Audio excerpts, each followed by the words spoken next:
Metro viewers எல்லாருக்கும் வணக்கம். So உலக புகழ்பெற்ற ஒவ்வொரு செலிபிரிட்டிஸ் வந்து நம்மளுடைய சேனலை தொடர்ந்து பார்த்துக்கிட்டு இருக்கோம். ஸோ அந்த வகையில் வந்து இன்னைக்கு ரொம்ப ஒரு ஃபேமஸான பர்சன் பார்த்துருக்கோம். ஸோ இவர் வந்து நிறைய தொலைக்காட்சிகளில் சில வருடங்களுக்கு முன் வந்து ரொம்ப ஃபேமஸாக இருந்த பர்சன் தான்.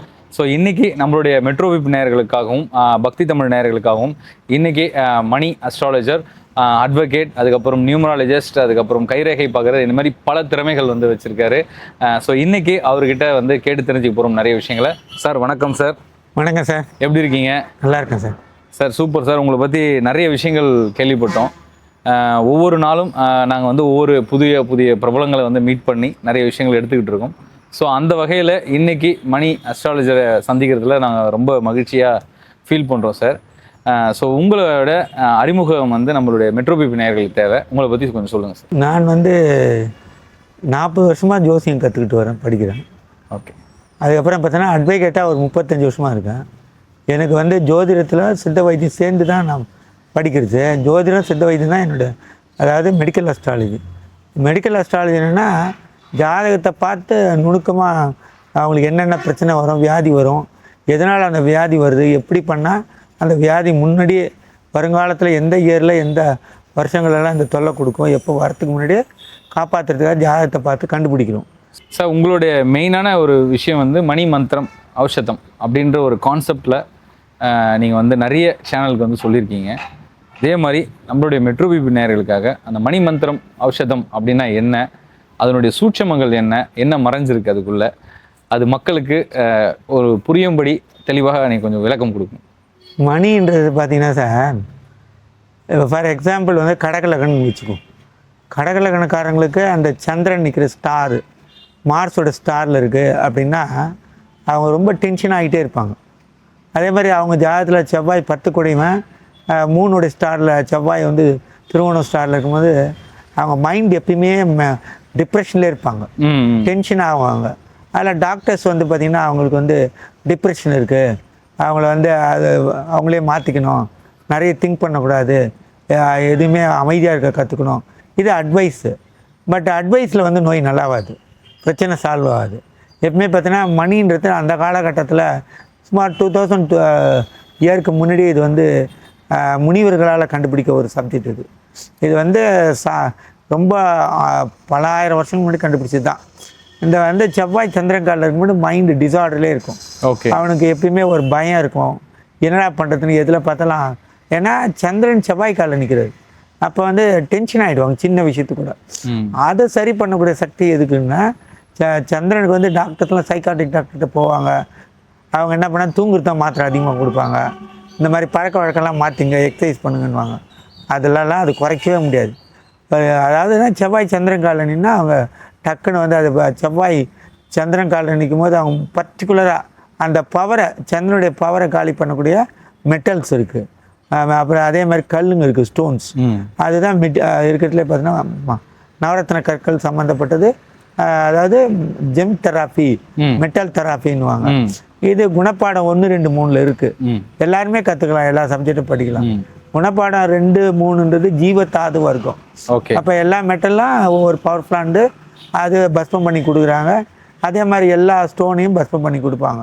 அப்படி இருக்கும்போது இவங்க செவ்வாய் சந்திரகாலில் நிற்கும் போது அவங்க போட வேண்டிய மெட்டல் என்ன அப்படின்னு பார்த்தா கோல்டு போட்டாவே மைண்டு தைரியம் வந்துடும். அந்த கோல்டில் இருக்க பார்த்திங்கன்னா பஞ்சபூதம் எதுனா கோல்டில் மண் ப்ளஸ் நீர் இருக்குது.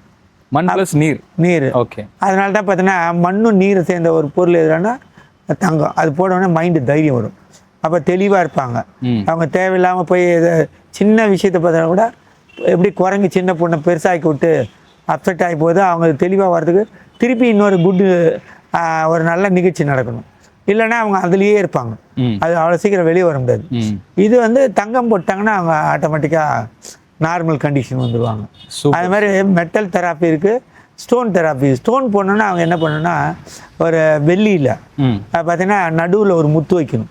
ஏன்னா கடக லக்னம், அவங்க லக்னமாக இருக்கணும்ல, அந்த மாதிரி இந்த மாதிரி சுச்சுவேஷனில் அவங்களுக்கு ட்ரீட்மெண்ட் கொடுக்குறோம். அப்போ கடக லக்னக்காரெலாம் போட வேண்டியது முத்து. வெறும் முத்து வச்சு போட்டால் அவங்க வந்து கொலகாரனே ஆகிடுவாங்க, அவங்க மைண்டை கண்ட்ரோல் பண்ண முடியாது. அது அப்போ என்ன பண்ணால் பவர் இருக்காது. ஆமாம், யார் வேணால் போட்டு பார்த்து செக் பண்ணிக்கலாம். அது ப்ராக்டிக்கலாக நீங்கள் யூஸ் பண்ணலாம். ஓகே. அப்போ என்னென்னா செவ்வாய் வேப்பா இருக்கு. ஆமாம், பிரெயின் பிளானட்னா மார்ஸு. பிரெயினோட ஸ்ட்ரென்த் அதிகமாக வேணும். அதுக்கு நம்ம என்ன பண்ணோன்னா 2 பக்கம் 2 பவளம், நடுவில் ஒரு முத்து வெள்ளி வச்சு போடும்போது அவங்க மைண்டு ஸ்ட்ரென்த் ஆகும். அதுக்கப்புறம் அவங்க எல்லாரும் மாதிரி நார்மலாக இருப்பாங்க. இல்லைன்னா அவங்க அப்பப்போ சின்ன சின்ன விஷயத்துல அப்செட் ஆகி ஒரு மைண்டு டிசார்டரு லூனட்டிக் மாதிரி இருப்பாங்க. ஆனால் அவங்க லூனட்டிக்கும் கிடையாது, மைண்டு டிசார்டரும் கிடையாது. அந்த மாதிரி அது தொல்லை கொடுக்கும். Super sir. நிறைய விஷயங்கள் வந்து உங்களை பற்றி நிறைய மக்களுக்கு தெரிஞ்சிருக்கலாம், சில மக்களுக்கு தெரியாது. நம்மளுடைய மெட்ரோ வீப்புக்கு நீங்கள் வந்து ஒரு புதிய வருகை. உங்களை பற்றி நிறைய விஷயங்கள் கேள்விப்பட்டிருக்கோம். நிறைய பிரபலங்களுக்கு நீங்கள் வந்து நிறைய விஷயங்கள் சொல்லி அவங்கள விழுற தருவாயிலேருந்து எழுந்து ஓட வச்சுருக்கீங்க. இந்த மாதிரி நிறைய விஷயங்கள் நீங்கள் பண்ணியிருக்கீங்க. குறிப்பாக வந்து 1999 வந்து ஜெயலலிதா அம்மையார் வந்து வரமாட்டாங்க, அதுக்கப்புறம் அவங்க வந்து சிறைவாசம் போகிறதுக்கான வாய்ப்புகள் அதிகமாக இருக்குது அப்படின்னு வந்து அன்னைக்கு ப்ரெடிக்ஷனில் வந்து நீங்கள் கரெக்டாக சொல்லியிருந்தீங்க. ஸோ அதன் பிரகாரம் தான் நடந்தது. அதே மாதிரி மீண்டும் வாஜ்பாய் தான் வந்து பிரதமராக வருவார், பிஜேபி தான் வரும் அப்படின்னு சொல்லி நீங்கள் அப்போ கொடுத்துருந்தீங்க ப்ரெடிக்ஷனு. ஸோ இந்த மாதிரி நிறைய விஷயங்கள் வந்து அன்னைக்கு நிறைய ஒரு ஸ்பெஷலான மூமெண்ட்ஸ்லாம் வந்து நிறைய க்ரியேட் பண்ணியிருக்கீங்க. அதே மாதிரி இப்போ நம்மளுடைய மெட்ரோ வீப் நேயர்களுக்கு நிறைய விஷயங்கள் நீங்கள் வந்து சொல்கிறதுக்கு காத்திருக்கீங்க. மெயினாக வந்து பார்த்தீங்கன்னா நீங்கள் இதெல்லாம் முன்னாடி பண்ணது நிறைய விருதங்கள் இருந்து பர்சனலாக சொல்லியிருந்தீங்க. இந்த மாதிரி விருதங்கள்லாம் இருந்து அது ஒரு டைமில் தான் வந்து நீங்கள் இந்த மாதிரி விஷயங்கள்லாம் சொல்லியிருக்கீங்க. நிறைய பத்திரிகைகளில் வந்து தொடர்ந்து நீங்கள் வந்து நிறைய கணிப்புகள் வந்து கொடுத்துருக்கீங்க.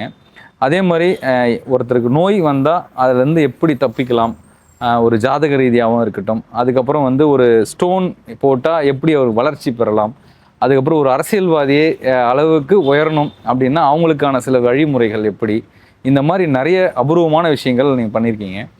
இது எந்த வயசுலேருந்து தொடங்குனீங்க? நான் வந்து 76லேருந்து படிக்க ஆரம்பிச்சது. அதாவது ஜோதிடம் சித்த வைத்தியர் ரெண்டையும் ஒன்றா சைமல்டேனியஸாக அது வந்து ரிசர்ச் பண்ணுது.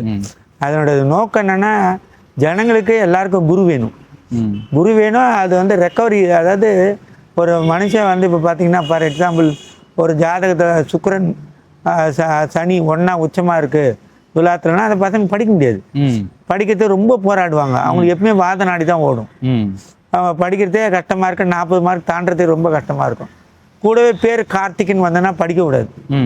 ஏன்னா கூட்டினா 8 வரும். அப்போ டோட்டலாக அவங்கள படிக்கிறதுலேருந்து அவங்கள டைவர்ட் பண்ணிக்கிட்டே இருக்கும். அவங்க வந்து அயன் வேறு அவங்களுக்கு இன்க்ரீஸ் ஆகிடும் பாடியில். பிளட் டெஸ்ட் எடுத்திங்கன்னா அவங்களுக்கு வந்து அவங்களுக்கு எப்பவுமே வாத நாடி தான் ஓடும். பித்த நாடி ஓடுறவங்க மட்டும் தான் படிப்பாங்க. அதனால தான் சிவபெருமான பித்தா பிறைச்சூடின்னுவாங்க. யார் ஒருத்தருக்கு பித்த நாடி வருதோ அவங்க மட்டும்தான் புக் எடுத்து படிச்சுட்டே இருப்பாங்க. அதனால தான் வள்ளலார் ஒரு இடத்துல சொல்லும் போது ஒருத்தர் ஞான மூலிகைகள் என்னும்போது 2-3 அவர் மெயினாக 2 மூலிகை தான் சொல்லுவார் திருவருட்பாவில். ஒன்று பார்த்திங்கன்னா அவர் வந்து சொன்னது கரிசலாங்கண்ணி, இன்னொன்று தூதுவலை. அதனால தான் பார்த்தீங்கன்னா தூதுவலை ரொம்ப முக்கியமானது அவரோட புக்கில். அதே தூதுவலை அதே மாதிரி கரிசலாங்கண்ணி அவர் 200 வருஷம் இருக்கலான்றார் மினிமம் கரிசலாங்கண்ணி சாப்பிடும்போது. ஏன்னா அது லிவர் வந்து பித்த நீர் அதிகமாக சுரக்கிறதுக்கு சப்போர்ட் பண்ணும். பித்த நீர் எந்த அளவுக்கு சுரக்குதோ அதுதான் ஞானசான மூலிகைன்றது காரணமாக இருந்தது. காரணமே அந்த பித்தம் சுரந்துக்கிட்டே இருந்தால் தான் படிக்கிற ஆர்வம் இருக்கும், கியூரியாசிட்டி இருக்கும், இன்ட்ரெஸ்டாக படிப்பாங்க. இதே சனி உச்சமாக இருக்க ஒரு ஜாதகம்னா அந்த குழந்தை வந்து ரொம்ப கஷ்டப்படும். கூடவே பேர் அவங்களுக்கு சரியா அமையலைன்னா 8ஆம் நம்பரில் அமையுது. சனினா வாதம், 8னா சனி. இப்படி எல்லாமே சனியுடைய ஆதிக்கத்தை உட்படும் போது அவங்க என்ன பண்ணாங்க, நிறைய சாப்பிடுவாங்க, நல்லா தின்னுகிட்டே இருப்பாங்க. அப்போ என்னென்னா அவங்களுக்கு வாதம் தான் ஓடும். வாதம் ஓடும்போது பார்த்தீங்கன்னா அயன் இன்க்ரீஸ் ஆகிடும் அவங்களுக்கு. அயன் யாருக்கு அதிகமானாலும் படிக்க முடியாது. தோற்பு தான் அதனுடைய அயனுக்கு பேர். இன்னொரு பேர் தோற்பு வந்து அதிகமாச்சுன்னா ரத்தம் எக்கச்சக்கமாக ஏறினவே வாதம் தான் அதிகமாகிடும். வாதம் அதிகமானா தூங்கினே இருப்பாங்க. Super sir. இந்த மாதிரி அது வந்து இப்போ எனக்கு ஒரு தாட் இருந்தது, விதிப்படி தான் நடக்கும்னா அப்புறம் எப்படி தான் அது எதுக்கு ஜோசியம் பார்க்கணும், இதுதான் ஒரு கொஸ்டின் மார்க் சின்ன வயசுலேருந்து. அவன் தலையெழுத்துனா அப்புறம் ஜோசியரே தேவையில்லையே, நமக்கு அது வழி இருக்கான்னு தேடும் போது பஞ்சாங்கத்தில் தெளிவாக இருக்குது. அவங்க பஞ்சாங்கத்தில் சொல்லியிருக்காங்களோடய ஜோசியங்க அதை ஃபாலோ பண்ணுறதுல 65ஆம் பக்கத்தில் எல்லா விஷயத்தையும் சொல்லியிருப்பாங்க. கிரக ரத்தினம், கிரக வஸ்திரம், கிரக நாடி, கிரக உலோகம், இப்படியெல்லாம் நிறைய விஷயம் இருக்குது. கிரக சமைத்து, நவகிரக தானியம், இதெல்லாம் இருக்குது. கோயில்களை பற்றியும் சொல்லியிருக்காங்க, நவகிரக ஸ்தலங்கள், இப்படி பல விஷயங்கள் தெளிவாக இருந்தாலும் இதை வந்து ஜனங்களுக்கு யாரும் எக்ஸ்போஸ் பண்ணுறதில்ல சொல்கிறதில்ல. ம். அதனால ஜனங்க பாதி கஷ்டப்படுறதுக்கு காரணமே ஒரு குழந்தை அவன் தலையெழுத்து அவன் அப்படிதான் சொல்லிட்டு அவனை இன்சல்ட் பண்ணி விட்டுருது. ம். இதில் வந்து கடவுள் வந்து எல்லாரையுமே நல்லா தான் படைச்சிருக்காரு. அது வந்து வாதம் பித்தம் கபம் இந்த 3 நாடிக்குள் தான் எல்லாமே அடக்கம். நாடியை மாற்ற தெரிஞ்சா அவன் விதி மாறும். என்னோட அவனும் அடுத்த நல்ல கேள்வி வாழ்க்கை. அதுதான். இப்போ ஒருத்தர் மந்தமா இருக்காரு, ஒரு நாடி இப்படி ஓடுது அப்படின்னும் போது அந்த நாடியை மாற்றி அமைக்கக்கூடிய விஷயங்கள் நம்ம பண்ண முடியுங்களா? 100க்கு 100 பண்ணலாங்க. ஏன் ஏற்கனவே 65ஆம் பக்கத்தில் இருக்குது சார். ம். இந்த 65ஆம் பக்கத்தில் தெளிவாக சொல்லியிருக்காங்க. ஜோதிடத்தோட பரிகாரம் எதுனா குணப்பாடம் 1, 2, 3. ம். ம். ம். அதில் குணப்பாடம் 1ல் பார்த்தோன்னா அது பதார்த்த குணம் விளக்கும். அது வந்து இயற்கையான தாவரத்தை வச்சு பயன்படுத்தி நம்ம உடம்பை சரி பண்ணுறது நாடியை. இன்னொன்று ஜீவத்தாது வர்க்கம். ம். அதில் உயிரினங்களை பேஸ் பண்ணி நம்ம ட்ரீட்மெண்ட் எடுத்துக்கலாம். ம். ம். அதுக்கப்புறம் பார்த்தோன்னா 3வது பார்த்தோன்னா மெட்டல்ஸ், ம். பஸ்பம், உப்பு இதை பேஸ் பண்ணி நம்ம ட்ரீட்மெண்ட் எடுத்துக்குது. அதனால் பார்த்தீங்கன்னா இதை வச்சு நம்ம லைஃபே மாற்றலாம். 98% மாற்றிக்கலாம். 2% என்னால் முடியாது. கடவுள்கிட்ட தான் இருக்கு. Super sir. ஏன்னா நீங்கள் வந்து அல்ல கடல் போல் நிறைய விஷயங்கள் நீங்கள் படித்து பல வருடங்களோட ரிசர்ச் பண்ணி நிறைய விஷயங்கள் வந்து அற்புதமாக நீங்கள் வந்து கொடுத்துருக்கீங்க. அதே மாதிரி நம்மளுடைய நடிகர் ஒரு ராஜேஷ் சாரோட உங்களுடைய நேர்காணல்கள் வந்து நிறைய பார்த்துருக்கோம்.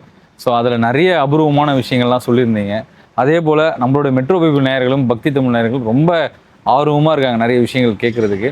இது ஒரு இன்ட்ரோடக்ஷனாக கொஞ்சம் மிக்ஸ் பண்ணி தான் நிறைய கேட்குறேன். இது ஒரு ஃபியூஷனாக ஒரு இன்ட்ரோடக்ஷன் தான். இதுக்கப்புறம் தொடர்ந்து நிறைய விஷயங்கள் வந்து உங்களோட தொடர்ந்து பேசுவோம். சார் மெயினாக வந்து இப்போ நீங்கள் ஒரு கணிப்புலாம் பண்ணிட்டு இருந்தீங்க, இந்த யார் யார் வருவாங்க, அதுக்கப்புறம் யார் பிரதமர் ஆவாங்க, இந்த மாதிரி சொல்லியிருந்தீங்க இல்லையா?